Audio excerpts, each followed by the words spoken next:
অসম মিজোরাম সীমান্ত সংলগ্ন ধলাইয়ের ফ্রেঞ্চনগর এলাকার সংরক্ষিত বনভূমিতে রবিবার সন্ধ্যায় এক ভয়াবহ অগ্নিকাণ্ডের ঘটনা ঘটে। হঠাৎ আগুন ছড়িয়ে পড়ায় গোটা এলাকা জুড়ে তীব্র চাঞ্চল্যের সৃষ্টি হয়।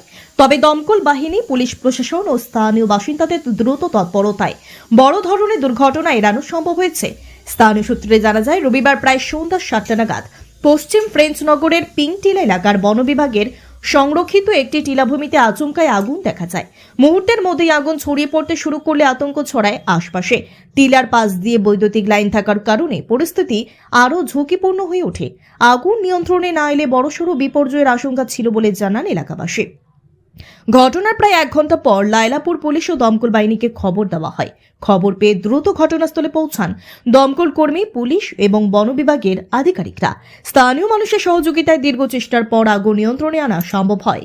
এখনো পর্যন্ত অগ্নিকাণ্ডের সঠিক কারণ জানা যায়নি, তবে সময় মতো আগুন নেভানো সম্ভব হওয়ায় সংরক্ষিত বনাঞ্চল সহ আশপাশের এলাকা বড় ক্ষয়ক্ষতি থেকে রক্ষা পেয়েছে।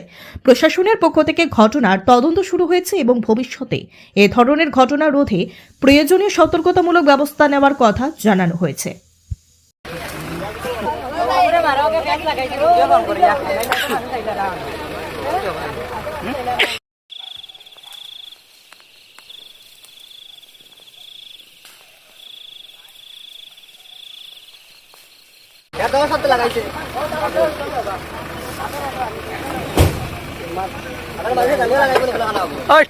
সিচুয়েশন বুঝো না।